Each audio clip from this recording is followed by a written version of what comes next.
আপনি কি না জেনে নরম হয়ে যাওয়া বা পচে যাওয়া ইলিশ মাছ ফেলে দিচ্ছেন? আজকের ভিডিওটি দেখার পর নিশ্চয়ই আর কোনোদিন এই পচা ইলিশ মাছটা ফেলে দিবেন না। অনেকেই জানে না এই পচা ইলিশ মাছ দিয়ে এত মজার একটা খাবার তৈরি হয়। হ্যালো এভরিওয়ান, আসসালামু আলাইকুম। আজকে আমি আপনাদেরকে নরম হয়ে যাওয়া বা পচে যাওয়া ইলিশ মাছ দিয়ে খুবই মজার একটা রেসিপি করে দেখাবো। খেতে অসম্ভব সুস্বাদু এই রেসিপিটা কেউ একবার খেলে এর স্বাদ কোনোদিন ভুলতে পারবে না। এই রেসিপিটি আমার খুবই পছন্দের একটি রেসিপি। গরম ভাত দিয়ে এই রেসিপিটি খেতে ঠিক কত পরিমাণে মজার তা আমি আপনাদেরকে বলে শেষ করতে পারবো না। যারা কাঁটার ভয়ে ইলিশ মাছ খান না তাদের জন্যও একেবারে পারফেক্ট একটা রেসিপি হলো এটি। কারণ এই রেসিপিটি তৈরি করার পর ইলিশ মাছের আর কোনো কাঁটাই অবশিষ্ট থাকবে না। আশা করছি আমার আজকের এই নতুন রেসিপিটা আপনাদের সবার কাছে বেশ ভালো লাগবে। তো রেসিপিটি করার জন্য আমি এখানে নরম হয়ে যাওয়া বা পচে যাওয়া ইলিশ মাছ নিয়ে নিয়েছি 3টি। এখানে আমি মাঝারি সাইজের ইলিশ মাছটা নিয়েছি। আমি আপনাদেরকে হাত দিয়ে একটু প্রেস করে দেখিয়ে দিচ্ছি যে এই ইলিশ মাছগুলো ঠিক কতটা নরম। এবার আমি এই মাছগুলোকে কেটে নিয়ে ভালোভাবে ধুয়ে পরিষ্কার করে নিব। এখানে আমি মাছগুলোকে কেটে ভালোভাবে ধুয়ে পরিষ্কার করে নিয়েছি। মাছগুলোকে ভালোভাবে ধুয়ে পরিষ্কার করে নিতে হবে। এবার আমি এই মাছগুলোকে রান্নার প্রসেসিংয়ে চলে যাব। চুলায় এখানে আমি একটা প্যান বসিয়ে দিয়েছি। এবারে এই প্যানের মধ্যে আমি কেটে ধুয়ে রাখা সবগুলো মাছকে নিয়ে নিচ্ছি। এবারে মাছগুলোকে সিদ্ধ করার জন্য এখন আমি দিয়ে দিচ্ছি পরিমাণ মতো পানি। দিয়ে দিচ্ছি 1 চা চামচ পরিমাণ হলুদের গুঁড়া।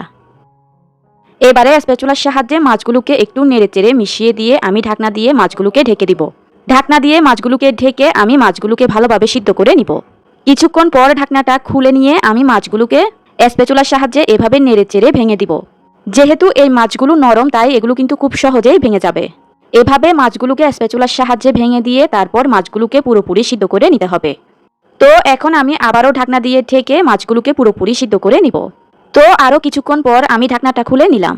এ পর্যায়ে কিন্তু আমার ইলিশ মাছগুলো পুরোপুরি সিদ্ধ হয়ে গিয়েছে। যেহেতু এগুলো এ পর্যায়ে ভালোভাবে সিদ্ধ করা হয়ে গিয়েছে তাই আমি চুলাটা বন্ধ করে দিয়ে এগুলোকে চুলা থেকে নামিয়ে নিব। এবারে এখানে আমি একটি এরকম ছিদ্রযুক্ত ঝাঁঝরি নিয়ে নিয়েছি। এবারে আমি সিদ্ধ করা সবগুলো ইলিশ মাছকে এই ঝাঁঝরির উপর এভাবে নিয়ে নিচ্ছি। এবারে আমি একটা স্প্যাচুলার সাহায্যে এই সিদ্ধ মাছগুলোকে এভাবে নেড়েচেড়ে দিয়ে সেদ্ধ মাছগুলোকে ভালোভাবে ছেঁকে নিচ্ছি। আর এভাবে ছেঁকে নেওয়ার কারণে কিন্তু অবশিষ্ট সবগুলো মাছের কাঁটাই এই ছিদ্রযুক্ত ঝাঁঝরির মধ্যে থেকে যাবে। এতে করে মাছগুলো কোনো রকম কাঁটা ছাড়া খুব ভালোভাবেই ছেঁকে নেওয়া যাবে। তো দেখতে পাচ্ছেন আমি কিন্তু মাছগুলোকে স্প্যাচুলার সাহায্যে ভালোভাবে নেড়েচেড়ে মাছগুলোকে এরকম কাঁটার থেকে আলাদা করে নিয়েছি। আর অবশিষ্ট এই যে কাঁটার অংশগুলো রয়ে গিয়েছে এগুলোর মধ্যেও কিন্তু এখনও অনেকটা পরিমাণে মাছ রয়েছে। সেই কাঁটাগুলোকে আমি এরকম একটা মিক্সিং বোলের মধ্যে নিয়ে সামান্য পরিমাণ পানি দিয়ে এভাবে পানির মধ্যে কাঁটাগুলোকে ভালোভাবে নেড়েচেড়ে নিয়ে তারপর এই সবগুলো অবশিষ্ট কাঁটাকে আমি ফেলে দিব।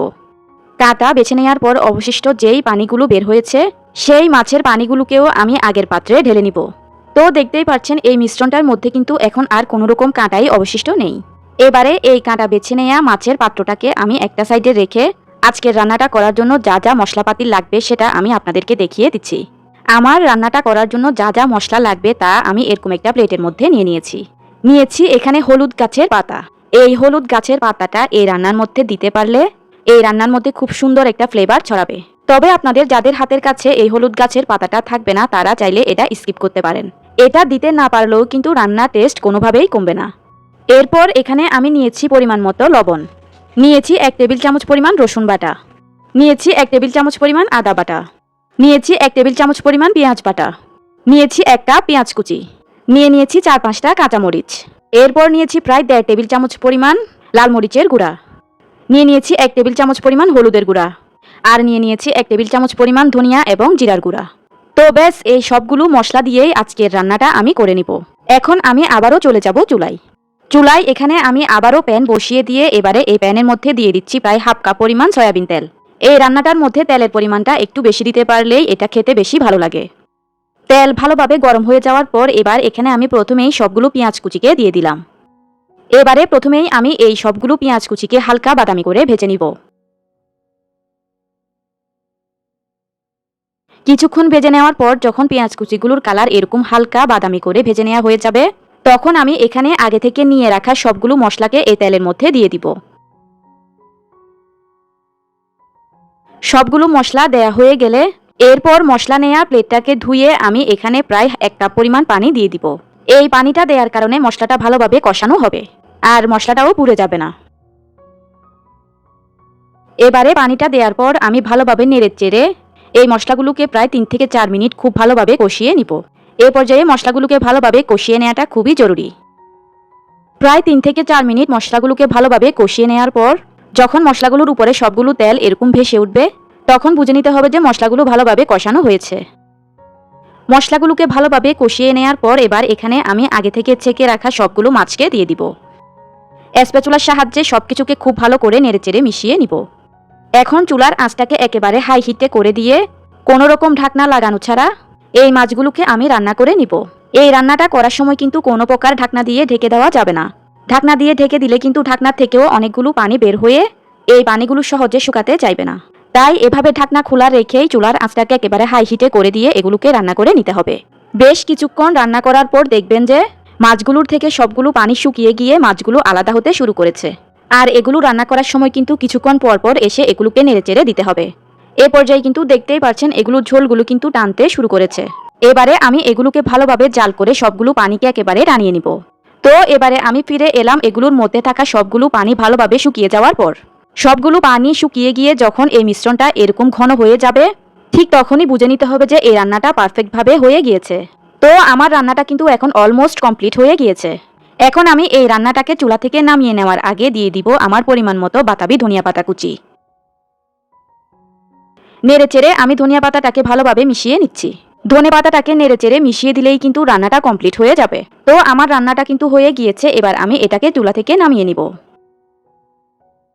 তৈরি হয়ে গেল অনেক বেশি মজার এবং লোভনীয় স্বাদের পচা ইলিশ মাছের মরিচখোলা। আমাদের জেলায় আমরা এটিকে মরিচখোলা নামেই বলে থাকি।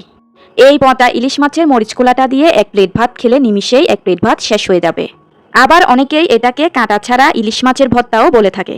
এই মরিচখোলাটা খেতে সত্যিই অনেক বেশি টেস্টি। আপনারা একবার না বানালে বুঝবেনই না যে এটা খেতে ঠিক কতটা মজার।